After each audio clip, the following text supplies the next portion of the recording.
Bueno, vamos a hacer dos repasos rápidos. Por mi parte, al menos en este será informades, porque, bueno, estuvimos el otro día a la expectativa de que efectivamente se aprueben los 3 proyectos de ley que necesitaba Axel Kicillof para continuar, con su proyecto, digamos, en la legislatura, ¿no? Que tenían que ver con el presupuesto 2026, la ley fiscal o impositiva, y el tercer punto, que era el endeudamiento. Bueno, las dos primeras pasaron no rápidamente porque la sesión se estiró, pero pasó por diputados bonaerenses, pasó luego por Senado bonaerense, ambas leyes ya aprobadas por el Poder Legislativo. La que seguía ahí en duda era la ley de financiamiento, lo que se conoce como el endeudamiento, que había entrado en un cuarto intermedio hasta justamente las 10 de la mañana de hoy.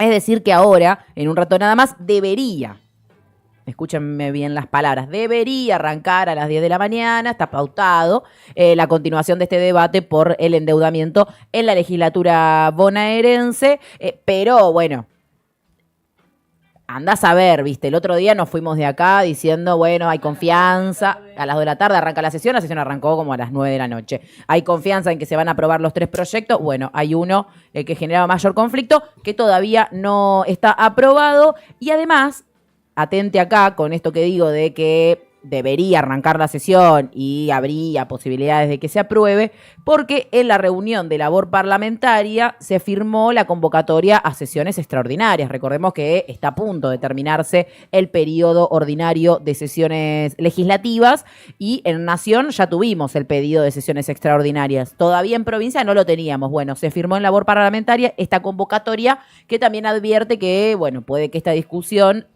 necesite cierta continuidad porque no hay acuerdo de las fuerzas políticas para efectivamente tratar el endeudamiento. Así que hay una probabilidad de que hoy la sesión o no comience, o se estire, o no termine con un resultado ni afirmativo ni negativo. Y podría llegar a haber sesión la semana que viene, esto en la legislatura bonaerense, en donde el gobierno provincial de Axel Kicillof necesita que se apruebe este endeudamiento, y los intendentes también, ¿no? Están muy abocados hasta a que esto suceda, porque incluye dentro de este paquete parte de lo que financiaría el fondo de financiamiento municipal, ese proyecto que necesitan los intendentes y que, va a ser un gran respaldo por parte de la provincia, una provincia que ya lo hemos hablado varias veces, necesita del dinero que la nación le debe, que tiene una gran deuda billonaria con esta provincia, y que también por eso requiere de este endeudamiento para intentar sortear los gastos de este año y el propio presupuesto 2026, que, justamente necesita de esa otra pata para poder efectivamente ejecutarse tal como se lo planea. Hubo acuerdo con algunos de los distintos bloques. Estamos hablando obviamente no de los bloques que representan al Frente de Todos o Unión por la Patria, según cuando hayan ingresado estos legisladores, sino también con tanto la Unión Cívica Radical como con algunos sectores del PRO para aprobar, ¿no? Aprobar en espejo ambas propuestas. Obviamente quedó por fuera, o por lo menos no se llegó al acuerdo para el de endeudamiento, por eso sí, porque además estará tratándose el día de hoy. En endeudamiento necesitas 2/3 de los presentes, es decir, un marco de acuerdo más amplio que lo que necesitaste para las otras 2 leyes.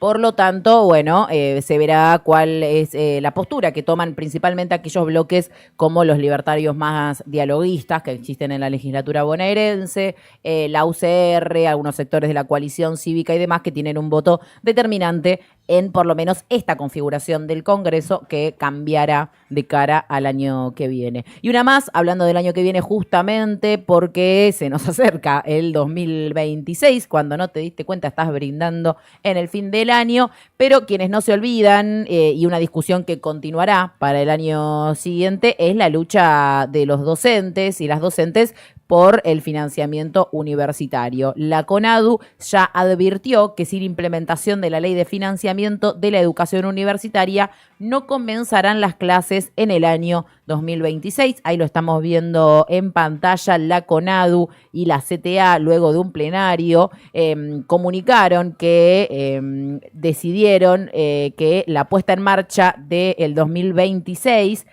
habrá un un fuerte plan de lucha que incluirá el no inicio del ciclo normal de las clases si no se implementa en su totalidad la ley de financiamiento.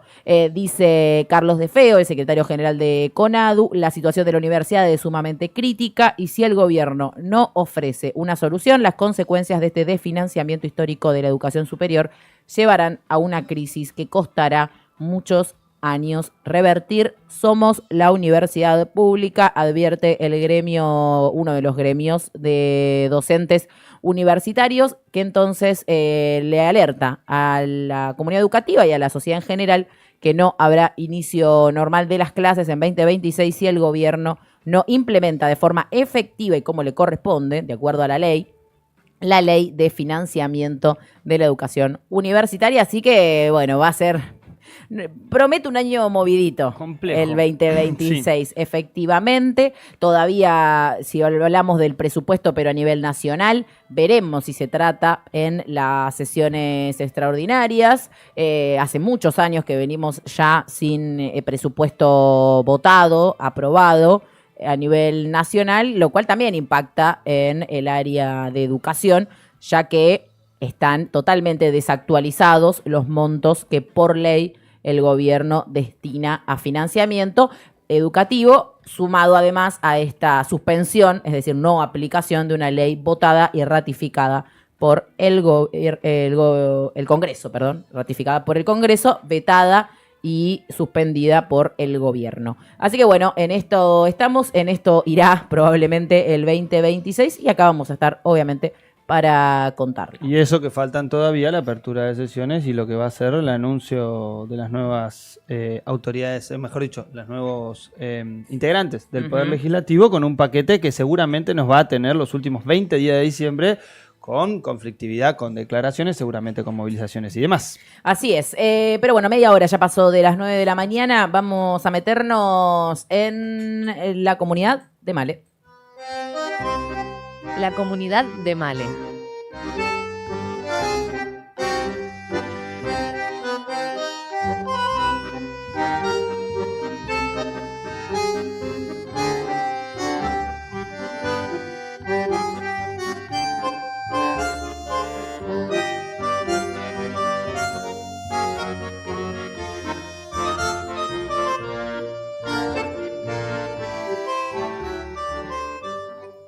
Bueno, volvemos con la comunidad porque hubo un rumor, porque se ve que quieren cambiar el nombre o dividir IOSFA y hacerlo otra obra social, que, bueno, esto genera un conflicto, ¿no? Porque recordamos que desde que asume Javier Milei y designa a Luis Petri en el Ministerio de Defensa, la obra social pasó de tener un superávit a tener déficit y una deuda con sus proveedores que va creciendo con el correr del tiempo. Ahora, con la designación de Carlos Presti, el nuevo ministro de Defensa, parece que van... Todavía no. Claro, pero sería pronto el nuevo ministro de Defensa, que, bueno, van a haber algunos cambios, o no sé si tan cambios, no sé qué opinan ahora con el desarrollo de la noticia, porque desde AT denuncian y repudian la creación de una nueva obra social con los mismos de siempre. Se habla de OSFA, le quitaron la I. Ese sería el cambio, digamos. Si bien...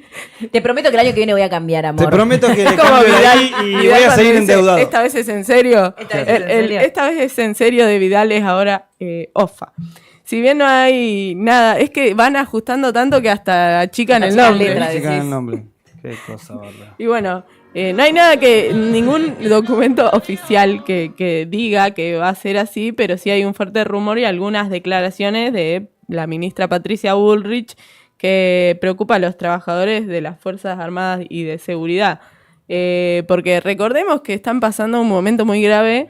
Ayer veía una entrevista en C5N que le hicieron a los trabajadores de IOSFA, digamos al lugar que sería la central de IOSFA acá en Buenos Aires, y que mostraban el edificio que se cae a pedazos. No es solamente todo el conflicto que no les brindan medicamentos y demás, sino también una preocupación por el edificio, las condiciones edilicias que son preocupantes. ¿Por qué? Por el peligro, ¿no? Bueno, por lo que publica ATE en su portal de noticias, el gobierno prevé restaurar el Instituto de Obras Sociales de las Fuerzas Armadas y de Seguridad, IOSFA, pero desde el sindicato resalta que eso no resuelve el problema de fondo. También explican que fue en la última reunión de gabinete encabezada por el presidente Javier Milei que se abordó este tema, entre otros tantos, y se menciona esta reestructuración de la obra social que está atravesando el colapso histórico que jamás ha visto. La obra social es muy deficiente, no entrega medicamentos oncológicos, cobra una suma demasiado alta para el servicio que está prestando y además los salarios que pagan a los trabajadores es muy bajo. Eso hace que muchos se vayan del área y pasen a otros lugares, por ejemplo, administrativos y docentes también. Teniendo en cuenta que es la tercera obra social con más afiliados, que la otra vez lo charlábamos, son 600.000 los afiliados que tiene IOSFA, que recauda muchísima plata, ¿no? Yo no sé exactamente en números cuánto, pero es una suma importante, porque son muchísimos trabajadores del Estado, de las Fuerzas Armadas, también gendarmes y demás, que tienen esta obra social. Escuchamos, si quieren, a Rubén López, trabajador de IOSFA, que nos comentaba un poco sobre esta situación. En realidad todavía no hay nada confirmado. Lo único que dice es que van a hacer una separación ante la cantidad de deuda que tiene la obra social, que son 200.000 millones, que arrastra una deuda total, y 11.000 millones mensuales. Quieren hacer una separación en el sentido de que seguridad y prefectura se vayan, porque esto lo dijo nada más un trascendido que dijo la ministra de Seguridad, Bullrich, pero todavía no hay nada escrito, que ellos se vayan a otra obra social y el resto quede en la IOSFA. Pero no hay nada por escrito. Sí, bueno, ahí lo escuchábamos a Rubén López, que mencionaba esto, ¿no? Que es un trascendido, pero bueno, ya la escuchamos en algún momento a Patricia Bullrich decir que ella los iba a rescatar.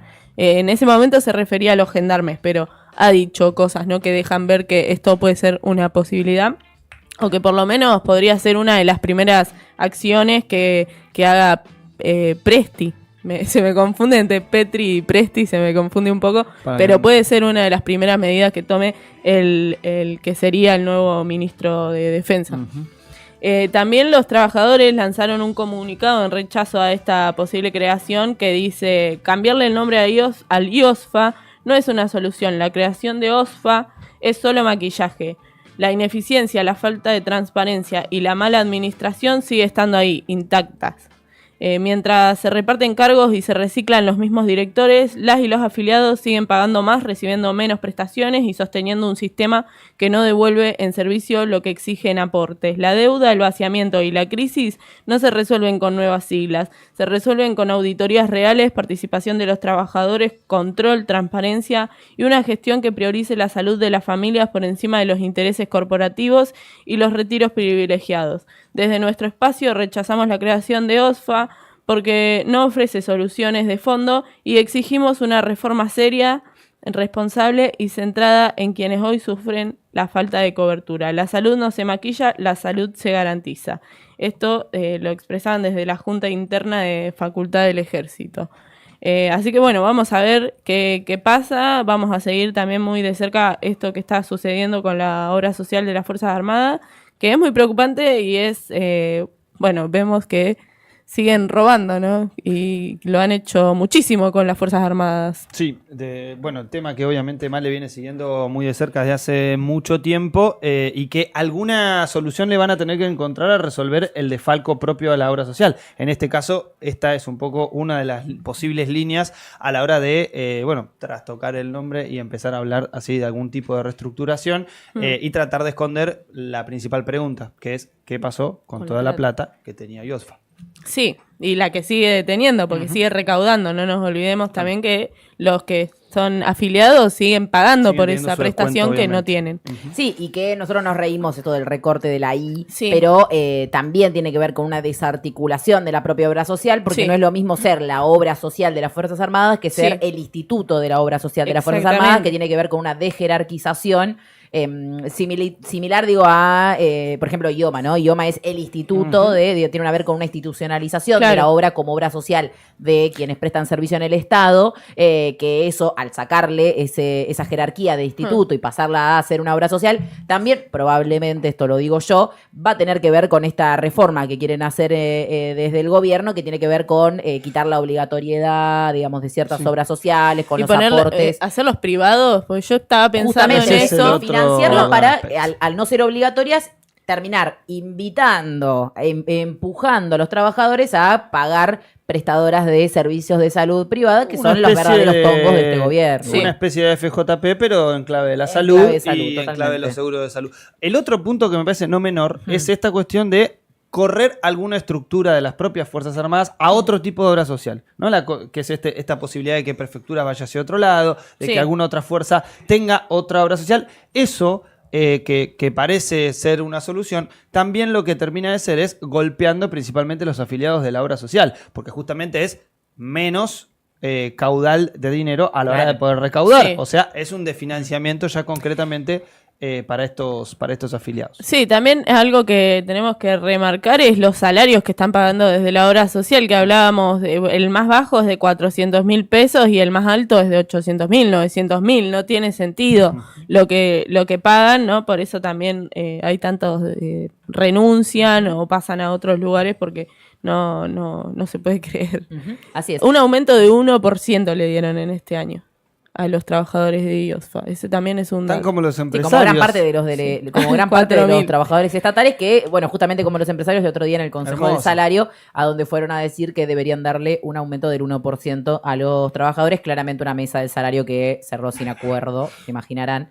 4.500 pesos te proponen aumentar. Sí, Un después hay aplauso que, del hay que otro confiar lado. en que son, como decía Milei, que los empresarios son benefactores sociales. Tremendo. Por lo menos el 3%, che. Tremendo, claro, 4.500 mínimo pesos. háganle honor y Tenés que pongan tener el cara 3. para decirle, che, Tremendo. te aumento un litro de birra. Qué cara dura, ¿no? Pero no vieron Hijo de al. puta. Bueno, no voy a decir. Pero el señor que anda llorando en la tele que por culpa de un juicio laboral va a tener que cerrar su empresa. ¿No lo vieron? Bueno, Ah, no lo mejor, vi. se lo ahorraron. 20 minutos faltan para las 10 de la mañana. Nos quedan un montón de noticias, así que nos Sí. vamos a meter detrás del lente de Franco. Si lo entienden por las buenas, me encanta. ¿Por las buenas o por las malas? Si no, me han dado el poder para que lo entiendan por las malas. Vamos a ganar, siempre a ganar. Si no puedo por las buenas, será por las malas. No quiere entender por las buenas. Y cuando dicen por las malas, se comportan como adictos. Será por las malas. Lunes a viernes, de 9 a 11, por Radio Trinchera.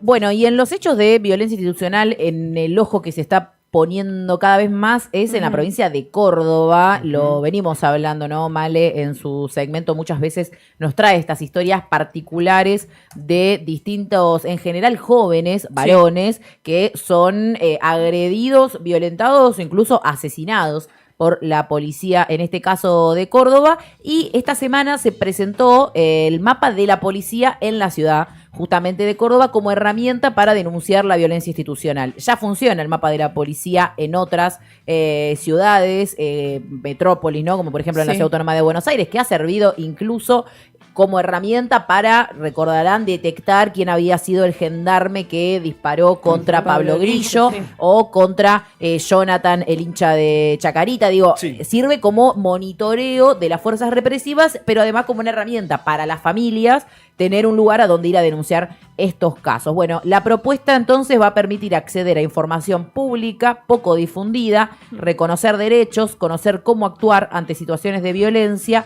y mapear tantos abusos como prácticas de buen trato por parte de las fuerzas policiales. Sí. Y esto está bueno, ¿no? Tanto lo malo como lo bueno, también para que las familias sepan, por ejemplo, a dónde acudir. Lo pienso, el otro día lo hablamos en los casos de violencia de género, ¿no? También decir, bueno, en tal lugar, por ejemplo, abordan bien los casos hay una contención, por lo menos. Claro. Porque me parece que lo grave de la situación, obvio que todo es grave en su conjunto, pero hay algo muy grave que también es la persecución a las familias cuando intentan denunciar, porque los mismos que asesinan son personas que están ejerciendo en lo institucional, ¿no? Hablamos de policías, también incluso médicos, que son cómplices muchas veces de estos casos que ocurren de violencia institucional, y quizás hay familias que tienen miedo de denunciarlo por esto mismo de que después hay amenazas, hay represalias, y que la verdad que asusta porque es un sinfín de violencia. Sí, algo me parece que importante para destacar no solamente la instalación del mapa es la necesidad de que miembros de la sociedad civil tengan que avanzar en soluciones como esta, que habla un poco no solamente de un crecimiento en los niveles de violencia institucional, sino sobre todo una no respuesta en clave de justicia, que es, tenemos que avanzar en construir toda esta información, toda esta red de información para proveerla a la justicia, para tratar de conseguir justicia, porque si no estos casos quedan o en el olvido o muchas veces los efectivos siendo perdonados en clave de estar impunidad. En acción, ¿no? En sus funciones. Así es. Bueno, uno de los presentes en justamente en la presentación de este mapa de la policía que se dio este pasado miércoles fue la familia de Ezequiel Castro. Ezequiel era un joven que murió en realidad en el Hospital Misericordia luego de haber sido detenido y torturado por la policía de Córdoba un 14 de junio del año 2022. A ese momento Ezequiel tenía 21 años y su padre, Guillermo, forma parte del mapa de la policía de Córdoba y estuvo, bueno, justamente allí presente contando esto. La historia de Ezequiel obviamente es uno de los disparadores para la creación de esta herramienta, como tantos otros casos, ¿no? Acá hemos hablado con Federico Giuliani, por ejemplo, Sí, ¿no? que ahora Dirigente está de ATE, que también fue detenido y es perseguido y sigue estando, ¿no? Bajo el proceso judicial, digamos, que le inició la policía, básicamente por protestar. Sí, se fue a otro país, se fue a Euskal Herria a hacer como una pasantía, no sé cómo se le llama, por esto mismo, ¿no? Donde refugian un montón de personas que de diferentes partes del país que sufren violencia de parte del gobierno o persecución. Y bueno, está allí por esto mismo que le viene pasando. Le fracturaron un brazo, le allanaron la casa un par de veces, lo detuvieron, le rompieron 4 celulares. Y algo que también me parece muy interesante es que en Córdoba se viene haciendo hace varios años la marcha de la gorra que se hizo hace poquito, que me parece que eso también es importante para visibilizar estas cuestiones, porque es tan fuerte la violencia que ejercen desde las instituciones que se tienen que rebuscar de la manera que pueden, movilizando, organizándose entre vecinos y vecinas y finalmente con la creación del mapa de la policía para poder visibilizar todo esto que está pasando, que es realmente muy grave. Y lo que pasa también lejos de las cámaras, y no tan lejos, pero igual así, lejos de las cámaras de la capital federal, ¿no? Que pareciera que si los hechos no suceden ahí, no tienen importancia. El mal del país ambacéntrico. Una cosita que quería decir, que además de los hechos concretos, como, bueno, obviamente lo que son las torturas seguidas de muerte en clave de detenciones en la vía pública, como los casos que venimos hablando de Córdoba, como las agresiones o detenciones de... en este caso sindicalistas como Federico Giuliani, por ejemplo, hablamos también de un correlato a posteriori de persecución y de presión. Estamos hablando de, en el caso obviamente de las víctimas fatales, no tienen forma de cargar sobre las víctimas y que lo que hacen, cargan en este caso a las familias.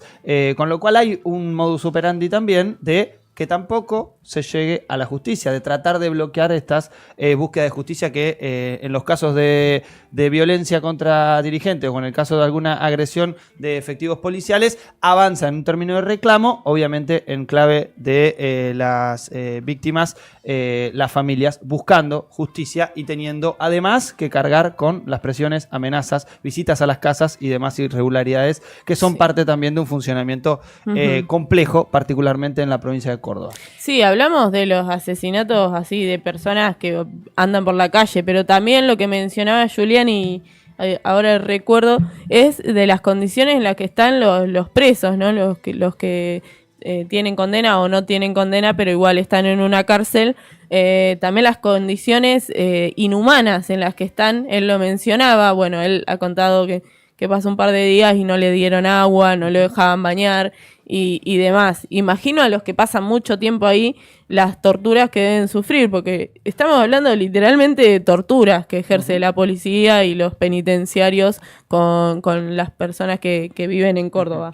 Bueno, este mapa de la policía de Córdoba ahora también permitirá no solo visibilizar, sino también poder hacer una sistematización de esa información, no solamente en este registro de hechos de violencia institucional, de detenciones arbitrarias, sino también justamente en las condiciones en las cuales después se encuentran esas personas. Y agrego uno más, nos vamos de provincia, pero también tiene que ver con la represión, en este caso la persecución a quienes protestan y luchan, porque en el día del miércoles, luego de que iniciara el juicio contra los docentes Mónica Gurina y Leandro Sánchez, se los condenó.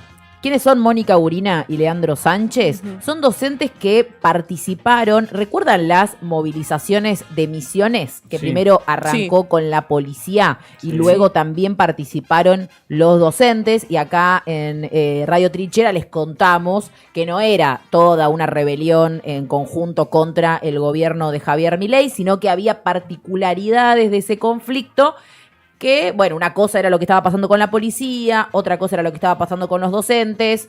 Bueno, lo que pasó es que en ese momento, en ese 2024, fueron denunciados tanto Mónica Gurina como Leandro Sánchez. Escuchen los delitos de los cuales a los cuales se los imputa. Se los imputa de, esperen que estoy buscando la palabra concreta, no la tengo acá, de desobediencia a la autoridad, en primer lugar, pero quiero buscar bien cómo son las palabras del otro delito, del cual ambos, como digo, fueron condenados, en el caso de Mónica a 10 meses de detención y en el caso de Leandro a 8 meses, por, acá está, desobediencia judicial y entorpecimiento del normal funcionamiento de los medios de transporte por tierra. No puede ser.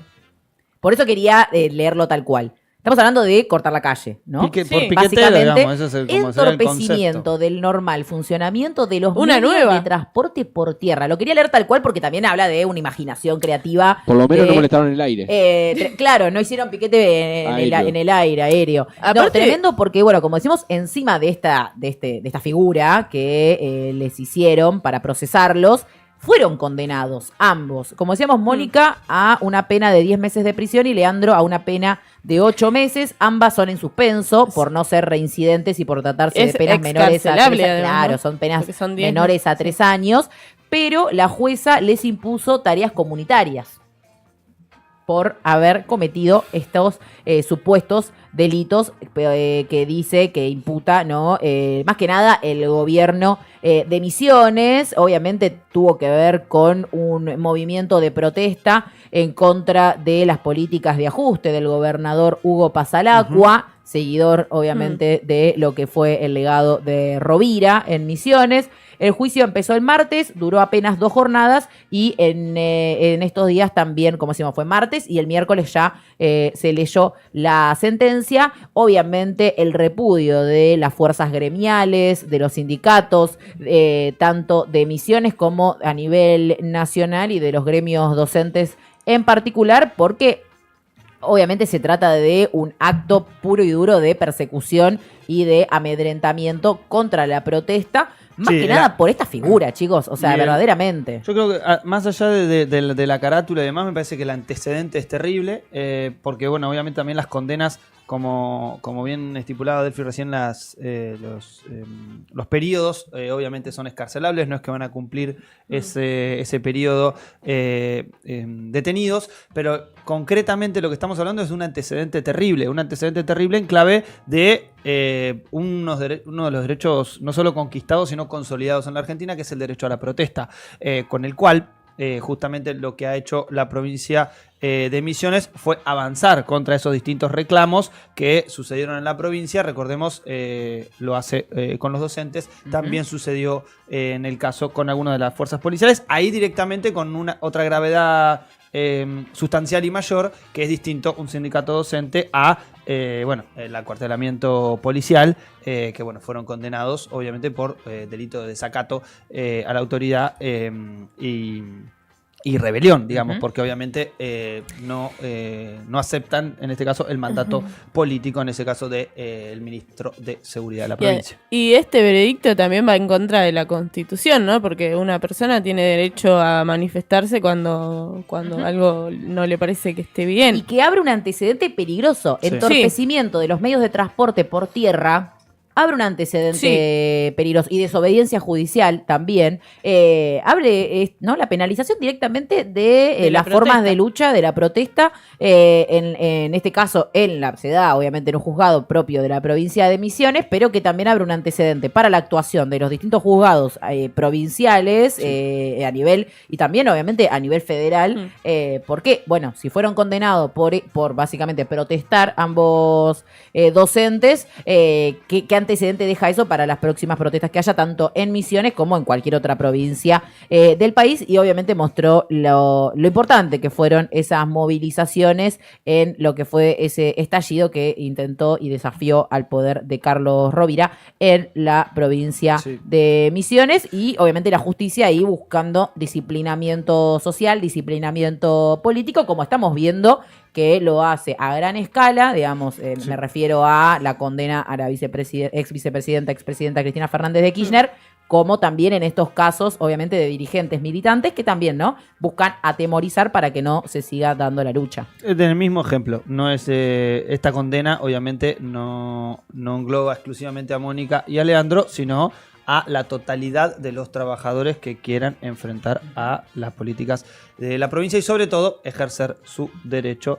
en este caso a la protesta, pero sobre todo por mejores condiciones de trabajo. Así que un disciplinamiento más, y en este caso en una de nuestras provincias del norte de nuestra patria bicontinental. Así es. Igualmente, si bien es un modus operandi general, le mandamos un abrazo en particular a tanto Mónica como a Leandro en esta situación tan difícil. Estaremos hablando con ellos al aire en los próximos días.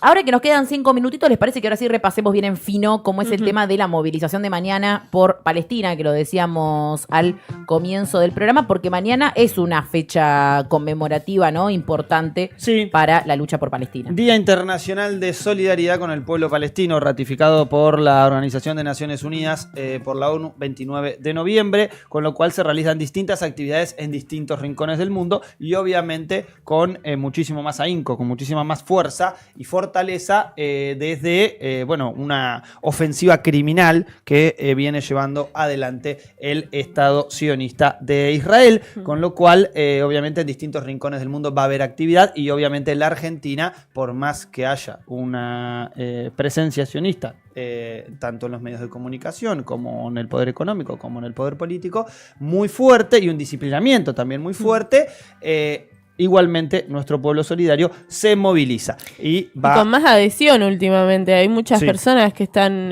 participando de estas movilizaciones que antes no participaban y ahora se los ve presentes haciendo la resistencia, ¿no?